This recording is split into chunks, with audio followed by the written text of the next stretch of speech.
As our margins compress, you either get big and really add value to people or you die. Welcome to the Real Estate Executive Thought Leadership Podcast, a fast-paced show featuring focused insights from executive thought leaders in the real estate industry. In episode 7, we talk with Daniel Ramsey. He's the CEO and co-founder of MyOutDesk, a Sacramento-based business process services company that pairs busy real estate professionals with skilled virtual assistants. We get into how brokers can build a culture remotely, develop systems, position their brands, and scale their businesses. If you enjoyed the show, please like, subscribe, and leave a review to help us grow. Let's get started. Hi, Daniel. Welcome to the show. Thanks for having me, Kirky. Let's talk about your professional background.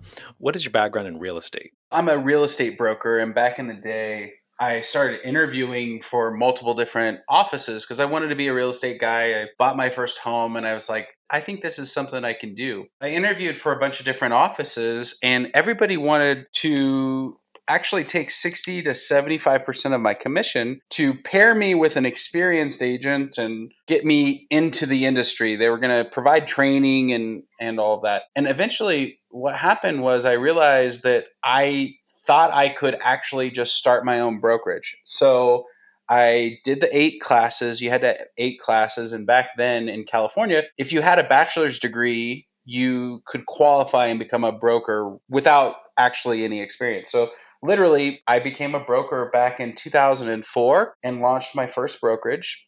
Yeah, I had a lot of fun. Screwed up a lot of stuff, man. I'm talking about, I had no idea what it would be like to hire people or build a brand or build a company or even something as silly as getting a logo done. I agonized over, well, is this color right? Is that color right?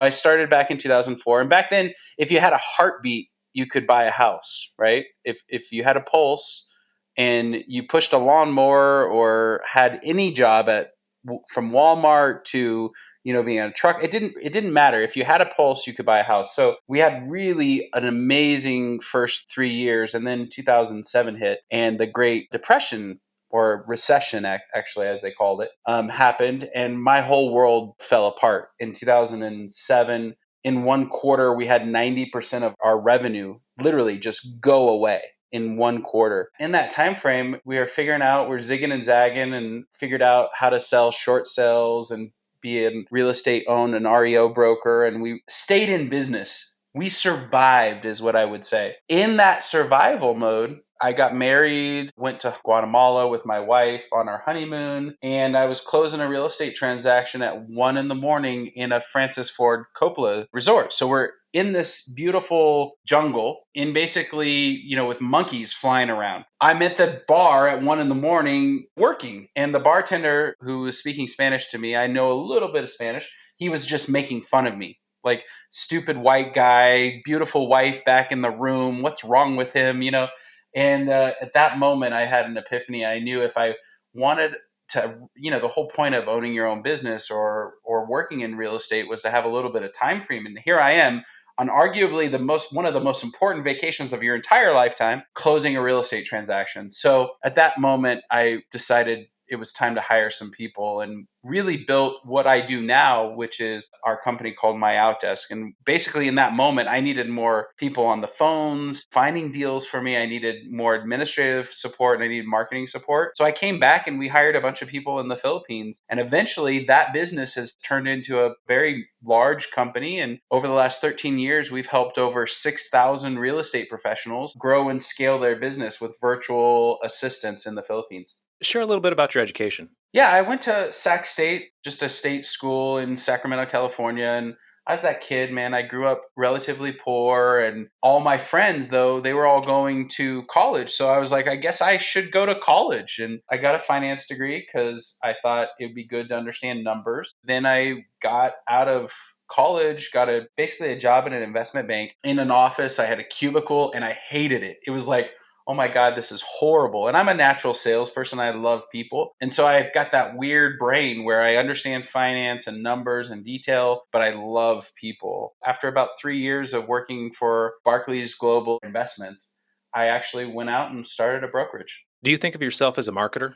I think of myself as a business owner. And as a business owner, there's a very fine line between generating revenue and servicing your clients. So most importantly, I think of myself as somebody who serves our clients, helps them grow and scale their business. One of our core values is just having a servant's heart, realizing that if you help enough people get what they want, you're going to get what you want. And so all of our marketing, our sales, our service and support, everything's driven around how could we help our clients achieve their goals. Very much so in the vein of marketing. We've written a book that I hope to be able to give away on your podcast today. We have a great website. We do our own version of a podcast. In fact, I'd love to have you on it talking about marketing. Marketing is something that we do, but it's always in service to our clients and in service to people that come in contact with our company. I think if you're in business, you have to be a marketer. And if you don't think about yourself that way, you're just not going to be in business very long, or you're just not going to build a big enough business. Right. That's true. So let's talk about professional direction. What does success look like for you in 5 years? It's an interesting conversation. We started a charity, which I'm really proud of. It's called the Mod Movement. Last year, we were able, because of the good work of our clients, we were able to give away 6 figures, which is a really big deal for us as a company. And we built the charity because we have so many folks that work with us, and we wanted to give our people a way to give of their time, our clients a way to give of their money and their resources. And we wanted to wrap that up by making an impact in the world. In my world, as we grow and scale our own business, the opportunity to serve others and possibly get to that 7-figure number of giving, which is everybody talks about 7 figures as like, I want a business where I'm making $1 million in revenue a year. One of our big goals is get to a business where we're giving more than $1 million a year. So 5 years from now, if we were in that space, I'd be really thrilled with all of the success we've had. What professional development tools and resources are you engaging with? First of all, it's interesting because I believe every business person should have a mentor, somebody that you look up to, somebody that helps you, somebody who's been there and done that before. Number one, mentorship is a huge piece of what I believe has been my success over time. And it's something that we try to add value to our clients with. And then also peer groups. I love getting into a room with 5 or 6 of my peers in business and sitting down and then just being very transparent with our company challenges, what our opportunities are, and what are some of the strategic moves I need to make as a leader or a business owner, or even maybe financially as a company. After the mentorship, I'm a big fan of peer groups. And then creating community inside your business so that you're not only doing the thing that makes money, but also finding ways to serve your people. And I don't remember who said this, but it's a great quote where if you take care of your employees, then your employees will take care of your customers and your customers will take care of the business. And so I just believe very much in that kind of mutual chain of success. How do you decompress from daily business? I play soccer a lot. I'm also a wrestling coach at a local high school. For me, decompression exists inside of a physical activity. So whether I'll go for a run or play an organized sport or coach our wrestling team or go on a bike ride or go on a long walk with my family. So for me, it's always about getting outdoors and being physical in some way. But it's an interesting thing because what I do to prepare for the day is almost as important as what I do to decompress at the end of the day. So my favorite morning ritual is I wake up every morning and I'm doing some sort of reading or learning. I have a hot tub sauna, so I'm in the hot tub and sauna for 30 minutes to 45 minutes where I'm just really kind of clearing my head and figuring out who I need to be in order to succeed today. And so I'll look at my calendar, I'll look for all the meetings that I might have in that particular day, and I'll really kind of say, okay, who do I need to be in order to serve this group of people the right way and give them the right kind of attention that they need in order to win. Let's talk about your company. You already touched on this a little bit. Please share with us what MyOutDesk offers, who you serve, and in other words, what are your core competencies and unique value proposition? We had a pre-call, you and I really like not only what your message is in terms of helping companies with marketing, but I like where we ended up, which was how can real estate leadership in our industry really take advantage of what I call currency arbitrage, meaning In the US, if you go to a restaurant and you buy a bottle of Coke, for instance, like you're going to have a soda pop. Well, that soda costs $2 now. It's like $1.60 or $1.75, right? That same soda in a developing country is 50 cents. So it's quarter of what it costs here. And so MyOutDesk, what we do is we find really talented real estate franchises and brokers and owners here in the US who need talent. And then we go to the Philippines and we find talent that needs opportunity and we match you guys together. And so some of the coolest things, in fact, I just got off a call with a really large franchise that is expanding into California. And the broker owner of the state, the guy who's building this as a territory for that company, it's one of the largest ones in the country. He needs help with onboarding agents into his company. He needs help with finding the agents and setting those original appointments. And then once they get onboarded, they need to get turned on to the company marketing and they need to get turned on to company system. They use a particular transaction coordination and broker control system. And, so then they have to get moved in their MLS. And so all the administrative support and all of the marketing stuff that needs to get done from a day-to-day basis for a brokerage or a franchise it's a lot of work. And what we invite brokers and franchise owners to do is consider, is this the most important work? And can you outsource a portion of it for a quarter of the cost or maybe half of the cost to MyOutDesk? And that's really the question that we try to help answer for our customers is look at everything that you're doing right now. And if it's not mission critical or core to your business right here, right now, find a way to outsource it. And if you need great, reputable company to kind of help you with that, that is what MyOutDesk does. What are the advantages of remote working for real estate brokers and their teams? Oh my goodness. You're asking that question in Corona times, as I like to call it. And we're going through this crazy pandemic right now, and many offices are closed. Many offices, if they are open, they're open to limited staff, and, we're wearing masks and you can't have an open house. I mean, in New York, for instance, you weren't supposed to prospect for business for 90 days. It's been a wild ride. Everybody got forced in March to go remote, 100%. But the question isn't did you or didn't you go remote? It's did you go remote and did you stay productive? Meaning, did you continue to grow your company? Did you continue to grow your listings? Are you continuing to generate revenue and recruit people into your brand? The question is everybody had to go remote, but did they do it right? And being a remote company, we're 13 years. We've hired 6,000 virtual assistants over that 13 years.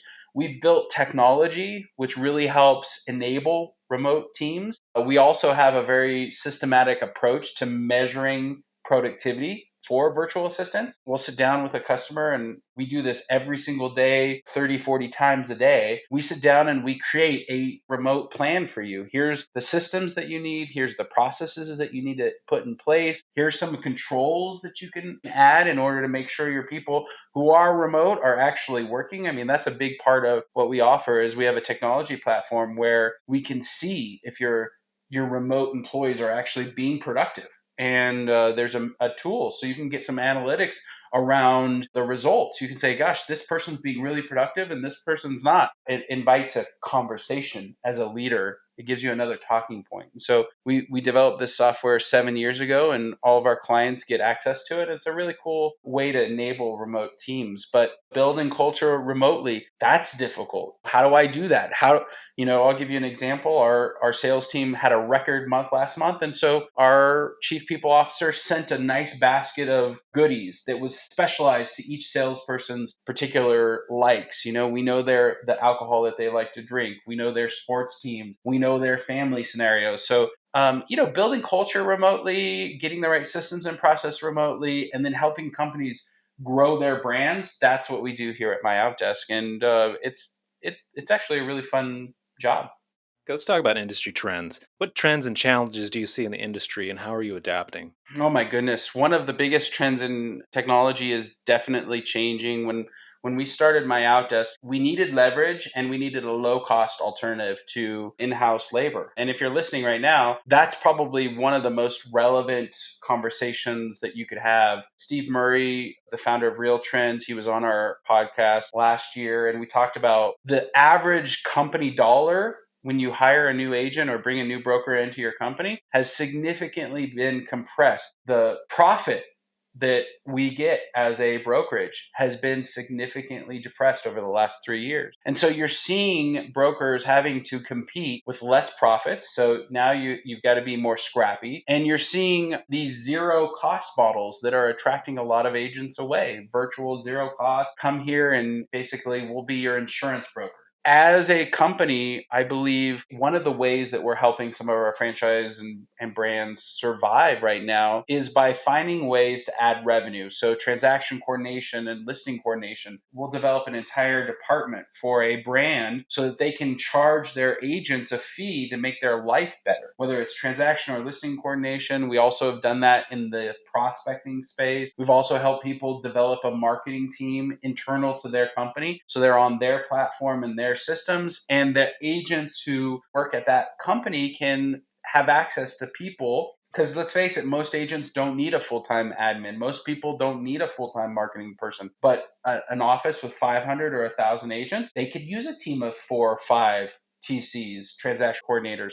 Trends, margins are being compressed. You've got to find ways to add value. And we've been pleased to be an opportunity in both of those fronts for the real estate industry. Are environmental and operational sustainability part of your strategy? Oh my goodness. Here's a big deal. Imagine we took 6,000 people off the road. They're not driving anymore. They're not driving.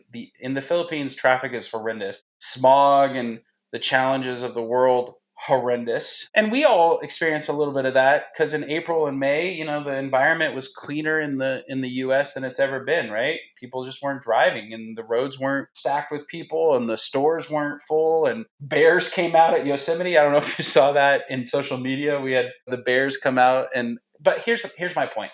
We are a fully remote company that uses technology to make sure that our people are being productive. And that means they're spending more time with their family. It means they're off the roads, off the street. We're reducing pollution. We're increasing the ability for clients in the real estate world to get access to the tools and the services that they need.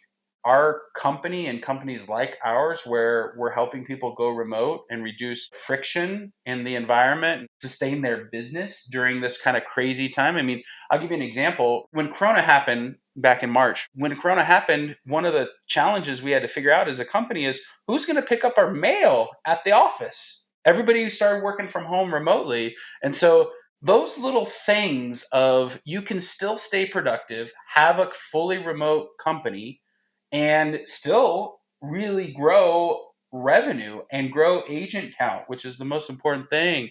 The fact that that's a possibility with a company like ours is pretty freaking cool. Let's get into leadership. How would you describe your leadership style and how do you motivate your team? Leaders need to connect dots for their people, see a little bit around corners. I do think there's a piece of leadership that as a leader, you have to understand how the service is affected by the marketing team and how the sales team can positively or negatively affect your service team. And I think the interconnectedness of these different departments and also, the connectedness of the industry that you're in and your company to those connection points. I think that's a big part of being a leader and knowing what's going on in your industry and what's going on current times and really how to strategically position your company for taking advantage of what is happening in the world and staying in innovation and keeping your company cutting edge. I think that's job number one as a leader. And then job number two is coaching and taking care of your people. As a family, one of our core values, and you'll laugh because I've got a 4-year-old and a 7-year-old, and we tell them Ramseys take care of their people. We take care of our people. And that can mean having hard conversations with people where you've got to hold them accountable and you've got to really reflect truth back to them, doing it in a loving way. Taking care of your people is number two. And then there's probably some financial management piece that's really important. I think a leader's job really is to understand their financial model. To make it simple, what kind of money do you need in the bank to operate? What kind of cushion do you need to keep your people secure? How are you going to make sure that everybody's getting their health care taken care of and their retirement taken care of? So there's some financial stewardship that I think is overlooked or not really focused on by many leadership gurus or folks, but in our company, those are the three main things that I really focus on in terms of leadership. And in this conversation, I think the best way many companies gather feedback from their clients. And many companies push down reviews, but we have a particular belief at MyOutDesk, and it's feedback is the breakfast of champions. And something that I find really cool is that if you have your direct reports getting quarterly reviews and you're telling them how they're doing in their job, I believe they should tell you how you're doing at your job. And that kind of feedback is actually the most important thing. And we do surveys, and we do kind of a consistent pulse on our people, and we're in a lot of communication. As a company, we meet twice a month and we do different learning things and different exercises. Bottom line is getting two-way feedback is something that all great leaders should be doing and ought to be doing. I feel pretty strongly about this one. That up and down feedback loop is probably one of the most important tools that a leader should use to make sure they're taking care of their people. Has the public health crisis changed the way your team works? Oh my goodness. I'd say the public health crisis has changed everything about who we are, and the world has changed. And so as a company, we have changed because of that. I'll give you some great examples. We put out a Go Remote guide that we're going to give away as part of our book at the end of this podcast. But when this whole thing happened, we realized that some of our folks weren't set up for remote work. And so we had to add computer screens, and we had to upgrade their internet, and we had to give them a little bit of a grace. And some of our virtual assistants, their country has been in lockdown for longer than the US. They entered lockdown in the beginning of March. And so one thing that we did strategically as a company is we gave everybody early pay in March when this first happened. Then we added a little bit of extra so they could go and get additional supplies of food because nobody really knew how long this thing was going to go. And then we paid people 2 extra hours because we knew they were going to have to go out of their home and find the food and supplies that they needed for the next 30 or 60 days. And so I would say the biggest change is as a company we had to get information that we'd never gotten before, like, hey, are you set up to be locked in your home for the next 60 days? What's your home internet like? What's your work environment? Do you have a pop-up? Can you support our brand while you're at home? And that was for our US team, but even for the people in the Philippines, the lockdown has changed how we operate, how much we communicate, how much we track. It's been a hard thing to go through, but in retrospect now, I'm happy for the exercise. What tools are you using to collaborate? Great question. And you're going to get the Go Remote guide out of me. So I'm just going to give you guys some pointers. Number one, we have a system. It's in our client portal. We call it My Time In. It tracks productivity. So you can turn on screenshots. We can record what's going on your computer. We know the websites you've visited, and we can see if your mouse is moving and your keyboard is moving. So we have a productivity tracking software, and I'd say that's start there first. And then next, we track success as a company in each department. We have very clear measurable goals in each department. I know that sounds silly, but when you have great goals and a great tracking platform, you can be safe. When I tell people going remote requires 5x the amount of systems and processes, people are surprised. They're like, what do you mean? Here's the thing about being remote. When you're all in an office, you can get along by saying, hey, Tommy, come over here and check this out. You can kind of get away with a lot of what we call tribal knowledge, meaning you're all in an office. If something breaks, you can kind of go back to it and fix it. There's a lot of grace when you're in an office because you can just easily walk into somebody and say, I need help, right? Well, when you're a fully remote team, that requires that you document things. In addition to the productivity tracker, now you have to have clearly documented goals and procedures for your team. Then you have to have some sort of really awesome communication platform. For us, it's a combination of, Ring Central and Zoom. So Ring Central is our phone system where we can do video calls, text messages, all of our messaging app. And then Zoom is our place where we do face-to-face communication with our people and with our virtual assistant. Those are the basic premise of what systems and tools you need in order to be remote. You have to have a remote working policy. You have to have, how do I build culture remote? You have to have a really clear expectation about what kind of internet speed and what kind of laptop and where are you going to work. Are you going to have a quiet space to work in, or are you going to be in a room with 5 screaming kids? Like we all are locked at home with our family, right? So it requires companies to think through a lot more system and process stuff that they normally can get away with because they're all set up in an office. Okay, let's talk about marketing. What does thought leadership mean to you? Oh man, such a wide variety of answers for that one. Here's the thing. Thought leadership is probably some combination of staying ahead of the industry, but close enough to your company and your people to know how to drive the results that you need. So, in my world, thought leadership, I mean, there's a lot of great marketing companies out there. You're a great example of one. I just think staying consistent with what your products and services are, honoring your word, being able to look somebody in the eye and stand in front of a room. I've stood in front of 10,000 people on stage before and been able to, with massive conviction, say, if you call us and we tell you something, you have my word that we're going to do it. And thought leadership, there's a lot of gurus out there, what I call false prophets, who get on stage and say, here's the fancy way, of doing it.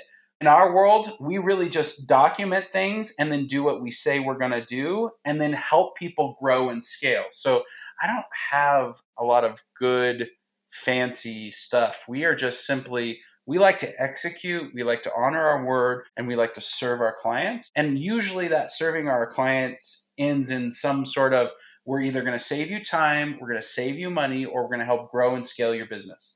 Those are the things that we do. And in terms of thought leadership, I mean, 13 years ago, when I would go on stage in front of those audiences and say, I have a virtual assistant services company, people would get up to the mic, and you'll laugh at this, but they'll say, Daniel, what's a virtual assistant?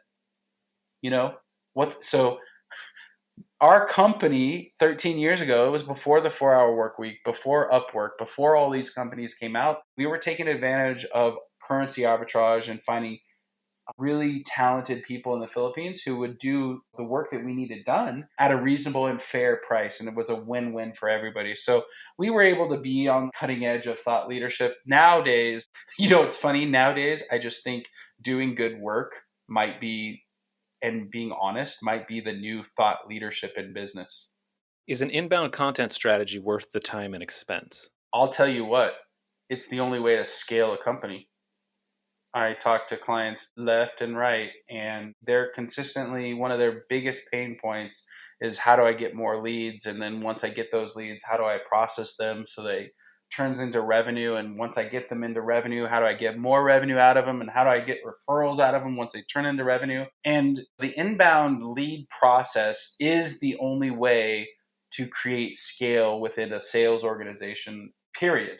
And the challenge with it is that there's a lot of moving parts in it. And it's funny that you say that. I was just talking to a really large broker in the Midwest. His name's Carlos, and he had his 3 guys on, and I had one of our consultants on, and we were going through their inbound process, and they were showing us their stats and their metrics. And the thing is, when you create an inbound lead like process, it's very complicated.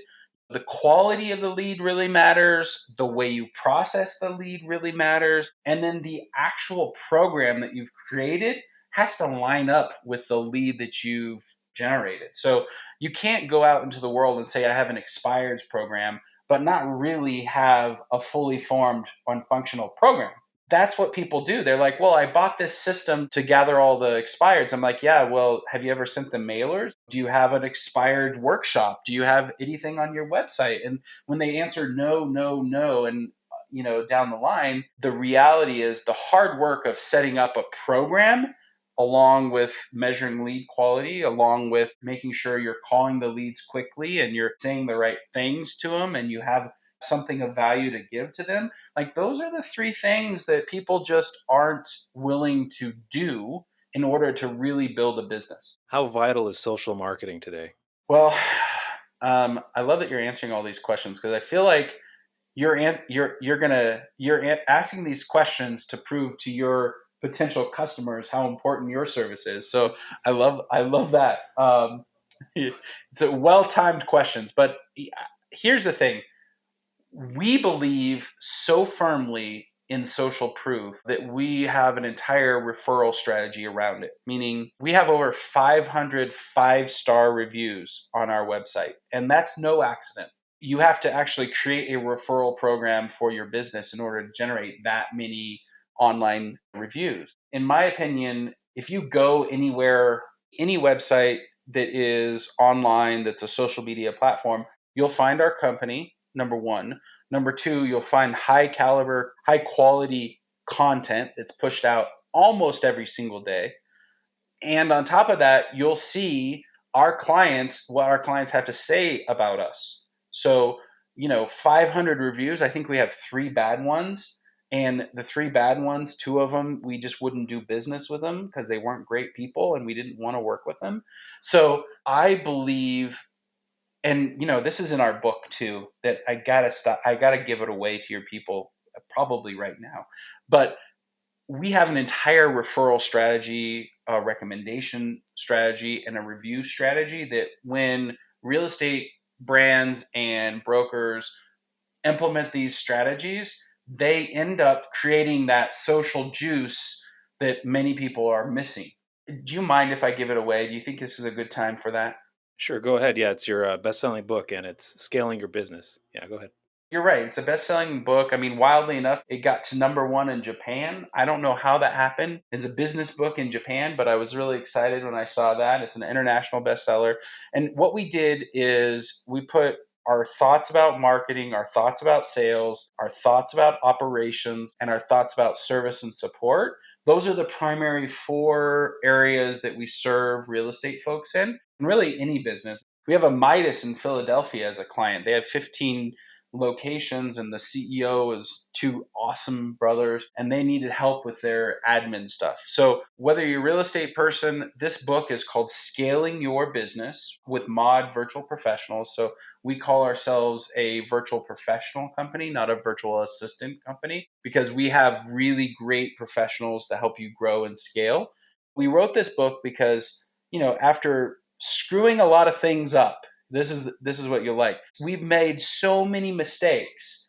The one discipline that we've had is every time we've made a mistake, we said, okay, we look back into our system and process and said, is there anything we can change to make it so we never make that mistake again?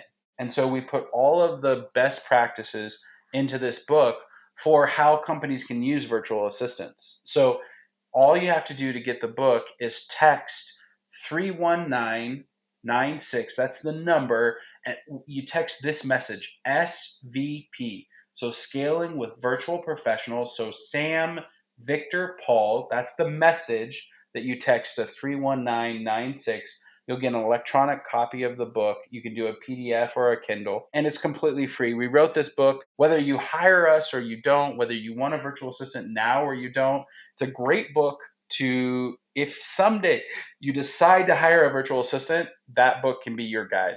We just have a few more questions. Is PR a part of your strategy? Yeah, for sure. In fact, we have a PR person that focuses full time on setting podcasts like this and submitting articles to Thrive Global, to Inman, and to Risk Media and Medium and all the different SEO, high quality, high content sites out there in the real estate space. I really didn't know anything about PR, to be frank, maybe 3 years ago.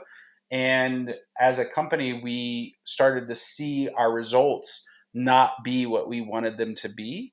And as I looked into the why that was, it was really a lack of a PR strategy. And so we hired a firm like yours and we put together our strategy for getting recognized in the news, basically. And then we set about hiring a virtual assistant to execute on that strategy. That's basically what we do.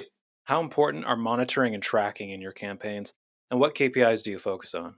What I'm focused on mostly is our acquisition costs, how much it costs us to obtain a new client. There's a ratio that we like to be in every time we get a new customer or we want a new client to come in the door. And for us, acquisition cost is such a big part.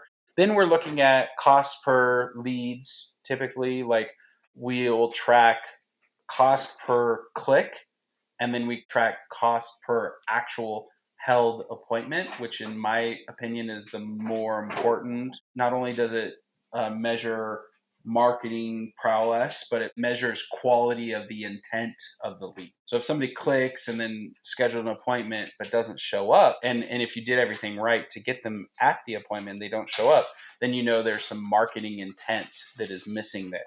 What is the most crucial element in positioning your brand? We don't have a particular element for our positioning. It's an algorithm of many things. We're a staffing company with a real estate emphasis. There's no doubt about that. But from a positioning perspective, what we do is we help companies grow and scale. So, basis for our positioning, we've been in business 13 years. We have 6,000 clients in those 13 years.